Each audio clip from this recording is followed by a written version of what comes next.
मेरा नाम सिराजुद्दीन अलाउद्दीन शेख। मैं आज मेरी कंपनी हम इस जो प्लॉट पे हम कर रहे हैं ये प्लॉट के ओनर भी हैं और डेवलपर भी हैं। हम आज राइट नाउ हम इस मूवमेंट में जब बात कर रहे हैं हम प्रॉपर्टी कार्ड होल्डर है। इस जगह की मिल्कियत हमारे पास है और जो यहाँ 102 फैमिली रहती है वो भी हमारे साथ है। सारे लोगों ने हमारे साथ एग्रीमेंट किया है, हमने प्लान पास करवाया है और उसके बाद यहाँ जो 5 बिल्डिंग थी उसको हमने उसमें से 2 बिल्डिंग को महानगर पालिका ने C1 जोन में डिमोलिश किया है और बाकी 3 बिल्डिंग को हमने तोड़ा है। अजय आईओडी के सामने हमने तोड़ दिया है। तो तोड़ने के बाद सारे लोग हमारे साथ हैं। 1 साल से बिल्डिंग डिमोलिश हो चुकी है और सारे लोगों को हम टाइम से अभी तक भाड़ा भी दे रहे हैं, जो तकरीबन 3 करोड़ से ऊपर हमने ऐसे ही भाड़ा दे दिए। और ये पूरा काम रोकने का कारण ये जो अनऑथराइज्ड स्ट्रक्चर आप देख रहे हैं, जो कानूनी लीगली हमारा है उसको कुछ लोग चलाते थे। उसमें रिलीजियस एक्टिविटीज़ होती थी जैसे बच्चों को पढ़ाने का और नमाज पढ़ने का वगैरह, और वो अनऑथराइज है। जो लेआउट की पुरानी 1982 की प्लान है आरजी है, वो आरजी में बनी हुई है और उसको यहाँ के रहवासी ने कहा कि नहीं इन लोग 1982 से हमारे साथ 86 से हमारे साथ हैं, तो हम इनको भी थोड़ा सा रिहैब करो। तो हम जो लोग चलाते थे उनको बोले तो उन लोगों ने हाँ हम कुछ रिहैब कर दोगे तो अच्छा रहेगा। हम प्लान में उनके लिए भी 1200 फुट जगह पास किए, एग्रीमेंट भी रजिस्ट्री कर लिए। बाद में कुछ बाहर के लोग आके अपना खुद का इंटरेस्ट, अपना खुद की बेनिफिट के लिए रिलीजियस का सामना करके आड़ लेके इस मदरसे में लोगों का भीड़ जमा के बाहर के लोग यहाँ ना डिमोलिश करने नहीं देते और यहाँ तमाशा खड़ा करते हैं। धर्म के नाम में हमेशा तमाशा खड़ा करते हैं। अनऑथराइज्ड स्ट्रक्चर होने के बावजूद, हमारा होने के बावजूद, उसमें आज भी पावर सप्लाई हमारा है, खर्चा हम उठाते हैं और खुला रहता है, सारे लोग पब्लिक प्लेस से पढ़ते हैं और लेआउट के आरजी में बना है और उसका एग्रीमेंट भी है, तो भी तोड़ने के लिए गए। फिर महानगर पालिका ने उसको तोड़ने के लिए इनिशिएट किया है, तो कोर्ट ने बोला कि अभी इसमें जो अफेक्टेड पार्टी है उनको भी पार्टी बनाओ। तो हम उसमें पार्टी बन चुके हैं। आज ओनर, आज ये सारे मेंबर्स जो यहाँ हैं उन्होंने भी पार्टी बन गए, हम भी पार्टी बन गए हैं। 16 फरवरी को उसकी फाइनल हियरिंग है डिंडोरी सिटी सिविल कोर्ट में और हम लोग अलग से हाई कोर्ट में भी मूव कर रहे हैं। इसमें एक और स्ट्रक्चर है, वो भी कंसेंट देने के बावजूद अब्दुल लतीफ़ खिलजी करके है, वो भी डिमोलिश नहीं कर रहा है। एक स्ट्रक्चर बचा है, आप देख सकते होंगे, वो भी क्या वो मस्जिद का मेंबर है, इसलिए वो मस्जिद का आड़ लेके वो भी नहीं कर रहा है और वो नाजायज़ डिमांड रख रहा है, तो उसकी भी हमने नहीं सुनी। तो एक बचा है, वो भी आधा टूटा हुआ, उसके खिलाफ भी हम हाई कोर्ट मूव कर रहे हैं और मस्जिद के खिलाफ हम आज डेवलपर ओनर हाई कोर्ट तो मूव कर रहे हैं और मेंबर्स ऑलरेडी डिंडोशी कोर्ट में 2 केस में, एक केस में इंटरवेनर करके मूव कर चुके हैं और इसमें भी आज पार्टी कोर्ट के आदेश से इंटरवेनर करके मूव कर चुके हैं। 16 तारीख को फाइनल हियरिंग है। ये यहाँ पे सांसद भी पहुँच रहे हैं, गोपाल शेट्टी भी आपके बीच में, किस तरह की बैठक आयोजित की गई है और 102 लोगों के घर का मामला है, घर से बेघर है जो लोग, तो क्या लगता है किस तरह आप उन्हें ये काम जल्दी ही स्टार्ट करने का आप उन्हें विश्वास देंगे? जी, हमने इनको विश्वास बिल्कुल दिलाया था कि ये काम ऑलरेडी 2023 दिवाली से चालू हो जाना चाहिए था और हो जाना भी चाहिए था, लेकिन सिर्फ ये मदरसे की अड़चन की वजह से ये अब तक चालू नहीं हो पाया। अब 102 लोग जिनका घर टूट चुका है, बॉम्बे के जगह में आप सोचिए जिसका एक घर लेने के लिए उनकी ज़िंदगी ऊपर नीचे हो जाती है, उनका घर टूट चुका है। ठीक है, हम उनको भाड़ा अभी तक दे रहे हैं, 3 करोड़ से ऊपर भाड़ा दे चुके हैं, हम और कितना देंगे? अगर ठीक है हमारी भी कुछ हालात आगे पीछे हुई, हम अगर उनको लेट फास्ट कर देंगे, उन्हें ये डर लगा हुआ है और उनकी डर नाजायज़ नहीं है और सब बहुत लोअर मिडिल क्लास लोग हैं, मतलब उनके लिए भाड़ा जेब से दे के रहना इतना आसान नहीं है और 1 साल से हम 3 करोड़ से ऊपर भाड़ा दे चुके हैं। तो जल्दी अगर ये काम नहीं चालू हुआ तो उन लोग बहुत पैनिक हो रहे हैं। भाड़ा मिलने के बावजूद उन्हें एक डर है कि अगर नहीं मिला और काम डिले हुआ तो बहुत पैनिक हो रहे हैं, क्योंकि ऑलरेडी उनका घर महानगर पालिका और हमने मिलके तोड़ दिए हैं और वो आज की तारीख में बेघर है, तो उनका घर नहीं चालू का कैसे रहेंगे? सांसद जी से क्या बात हुई, वो किस तरह का आश्वासन दे रहे हैं, इसमें किस तरह आपके साथ खड़े हैं? सांसद श्री गोपाल शेट्टी जी के पास हम भी गए थे, हमारे से पहले मेंबर्स लोगों ने गए थे उनके पास कि सर यहाँ पे एक अनऑथराइज्ड स्ट्रक्चर की वजह से हमारा काम रुक रहा है और हमारे साथ ऐसी नाइंसाफी भी हो रही है। बिल्डर हमारे साथ है, भाड़ा दे रहा है, लेकिन आगे का हमको बड़ा खतरा दिख रहा है क्योंकि धर्म का मामला है। इंडिया में धर्म का मामला कितना सेंसिटिव है सबको मालूम है। तो सेठी साहब ने पूरे मामले की जांच की, समझी, हमें बुलाया, सारा पेपर देखा, वो मामला समझ गए, बात समझ गए। वो बोले कि ये तो बहुत गलत हो रहा है लोगों के साथ, जबकि अनऑथराइज होने के बावजूद 700 फुट का स्ट्रक्चर होने के बावजूद आप 1200 फुट दे रहे हैं। उल्टा यहाँ पे 90% हिंदू और जैन है और 10% मुस्लिम है। 10% मुस्लिम को आप बना के दे रहे हैं 1200, 90% हिंदुओं का तो कोई डिमांड ही नहीं है। इसके बावजूद भी उनको अगर तकलीफ है तो फिर मैं इसमें इंटरवेन करूंगा, कानूनी कार्रवाई करूंगा, आंदोलन करूंगा, कोर्ट तक भी लोगों को लेके मार्च करूंगा। अब ये मदरसा इलीगल है तो मैं बनने भी नहीं दूंगा। अब ये काम जल्दी चालू कराऊंगा, मेरी तरफ से सारी मदद रहेगी। मैं डीवाईसी बिल्डिंग प्रपोजल के पास भी जाऊंगा, आपका काम जल्दी से जल्दी चालू करने की मैं पूरी मदद करूंगा। ये मीटिंग का जो आयोजन हुआ है, हम सारे मेंबर्स अभी इतने पैनिक हो चुके हैं कि इलीगल मदरसा जो 86 में हमारे कॉमन आरजी प्लॉट पे बनाया गया था, तभी हमारे लैंडलॉर्ड और हमारे जो डेवलपर थे, तभी असला चाचा, हम उनको असला चाचा करके हम उनको बहुत रिस्पेक्ट करते हैं, उन्होंने बनाया। तभी हिंदू फैमिली यहाँ पे, तभी यहाँ पे एक क्या बोलते हैं, एक वैष्णव लोग का हवेली भी था। ये मस्जिद बनने के बाद वो वैष्णव का हवेली भी बंद हो गया, तो फिर भी यहाँ के जो टेनेंट्स थे उन्होंने कोई अपोज नहीं किया कि भाई चलो धर्म का है, आस्था का प्रतीक है, ये कोई भी धर्म का आस्था का प्रतीक है तो हम उसके साथ, हम तो छोटे से बड़े हुए। आज मुझे ये प्रॉपर्टी पे 35 साल हो गया है और हम वो मस्जिद के साथ ही हम बड़े हुए हैं। हम वो मस्जिद को हम आस्था का प्रतीक ही मानते थे। जब वो हमारा खेलने कूदने का हमारा ग्राउंड था, जब हमको फ्लैट दिया, हमारे पिताजी को जब ये फ्लैट दिया गया, तभी वहाँ पे हमको प्रॉपर गार्डन ही दिखाया था कि ये गार्डन का है, बच्चे लोग को खेलने के ये जगह है। फिर भी वहाँ पे मस्जिद बना, हमने किसी भी हिंदू फैमिली ने, किसी ने भी तभी विरोध नहीं किया और उसके साथ ही हम बड़े हुए। आज जब हमारा घर डिमोलिशन हो गया है और इनको, हमारे सारे मेंबर्स हैं, हमारी सोसाइटी के मेंबर्स हैं, हमारे टोटल 38 मेंबर्स हैं, वो सारे मेंबर्स ने एक सुर में बताया कि चलो ये धर्म का आस्था का प्रतीक है और ये हमारे डेवलपर है जो उनको अलग से बना के दे रहे हैं, तो हमें उसका कोई विरोध नहीं करना चाहिए। उसके लिए सबसे पहले मैंने ही पहल किया था, मैंने ही सारे मेंबर्स को कन्विंस किया कि भाई इसको अपने को अपोजिशन नहीं करना चाहिए।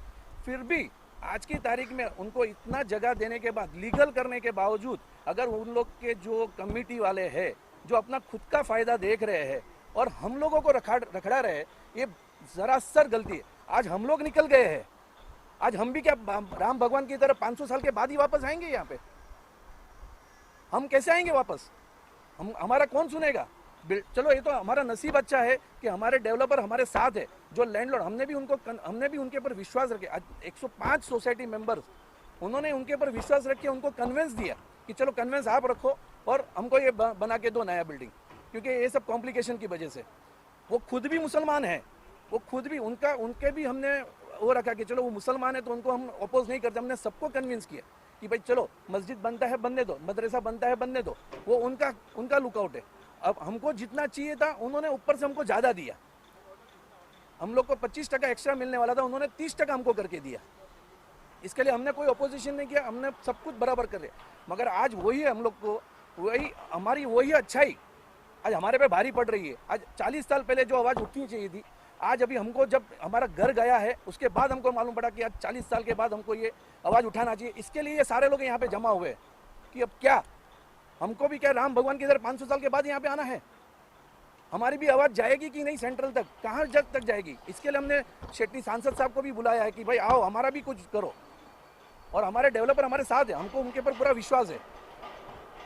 बस मैं इतना सर, जिस तरह से बहुत 38 परिवार के लोग आपके पास अपनी समस्या लेके पहुंचे और आज आप यहाँ पहुंच के उनकी समस्या का निवारण भी आपने कर दिया, किस तरह से उन्हें घर दिलाने के लिए आप इसी तरह आगे बढ़े, उनके साथ? ये बोरीवली ईस्ट टाटा रोड में साई रोशन नाम की बिल्डिंग है। यहाँ पर लगभग 102 भाड़ूत रहते थे। 102 में से 101 भाड़ूतों का एग्रीमेंट बिल्डर ये सिराजुद्दीन भाई है, इनके साथ में हुआ। इसका ज़मीन मालिक भी असला खान करके मुस्लिम थे। जो बिल्डर अभी आया है वो भी मुस्लिम समाज के सिराजुद्दीन भाई करके उनका नाम है। 101 भाड़ूतों का एग्रीमेंट हो गया है, बिल्डिंग का आईओडी भी आ गया है, सीसी भी आने के रास्ते पर है। 15% आरजी जो बिल्डिंग में बच्चों को खेलने के लिए होता है, पहले के ज़मीन मालिक असला खान नाम जिनका है, उन्होंने 15% आरजी में मदरसा बना दिया। वहाँ पर मस्जिद का स्वरूप उसको दे दिया। यहाँ के लोग भी नमाज़ पढ़ते थे, बाहर के लोग भी नमाज़ पढ़ते थे। लेकिन अभी जब रीडेवलपमेंट के लिए आ गया तो ये बाहर के लोग जो यहाँ नमाज़ पढ़ने के लिए आते थे, उन्होंने कोर्ट में जाकर स्टे लाया।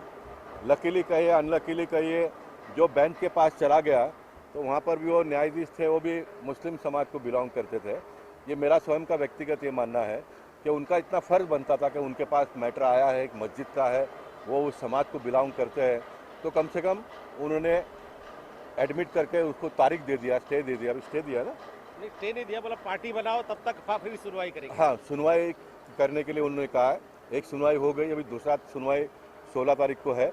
लगभग 16 तारीख को फैसला हो जाएगा, ऐसा मुझे और इनको भी लगता है। नहीं हुआ तो बहुत तो एक आध तारीख और पड़ेगा, क्योंकि इसमें कॉरपोरेशन भी पार्टी हुई है। कॉरपोरेशन ने भी कोर्ट को लिख कर दिया है कि मदरसा जो था वो इलीगल था, 15% आरजी में था।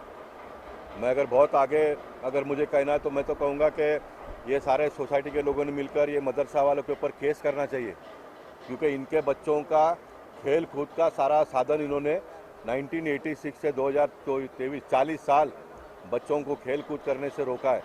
देखें, न्यायालय न्याय देने के लिए बैठी है, लेकिन आप जाएंगे तब आपको न्याय मिलेगा ना। आप नहीं जाते हो तो गलत लोग जाते हैं, और गलत लोग जाकर इस तरह से परेशान करते हैं। इतने बड़े प्रोजेक्ट को रोक के रखा है उन्होंने। अब मैंने इनको कहा कि 16 तारीख को फैसला हो जाएगा।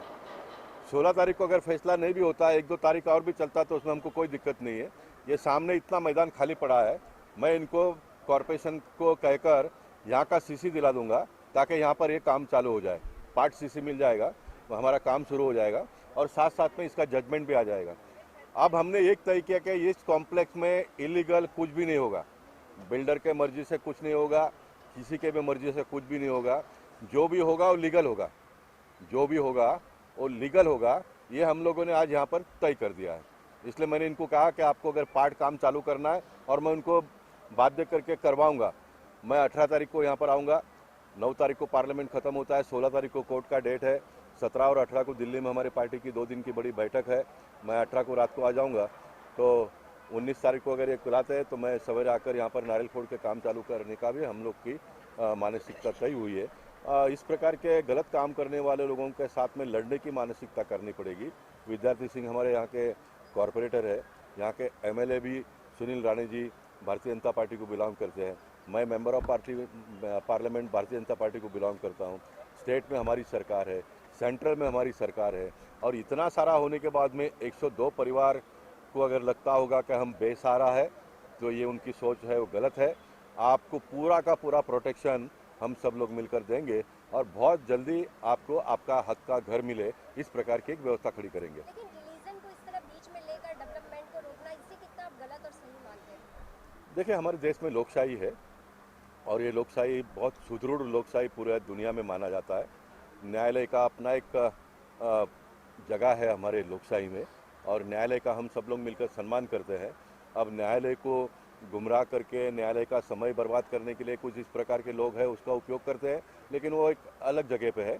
लेकिन न्यायालय में अगर कोई जाता है, सही भी है गलत भी है, तो न्यायालय को एक बार तो उनका सुनना पड़ता है। इसलिए न्यायालय, मुझे विश्वास है कि वो सुनेंगे, लेकिन सही बात जो है उसका जजमेंट बहुत जल्दी आ जाएगा, ये मैं आपको बताना चाहता हूँ। केरला में एक कार्यक्रम था जिसमें कैबिनेट मंत्री पहुंची थी और उन्होंने भारत माता की जय के जयकारे लगाए, लेकिन वो नारा सभी ने नहीं लगाया, जिस पर वो लोगों पे भड़क गई। इस पर आपकी क्या राय है? नहीं, मैं चाहता हूं कि आने वाले दिनों में इस देश में रहने वाले, मैं कभी हिंदू मुसलमान ये 32-33 साल के जीवन काल में प्रतिनिधित्व काल में किया नहीं, आने वाले दिनों में भी नहीं करूंगा, लेकिन मैं इस बात से बहुत खुलकर सहमत हूं। हिंदुस्तान पाकिस्तान 1947 में हो गया, पाकिस्तान आपको दे दिया।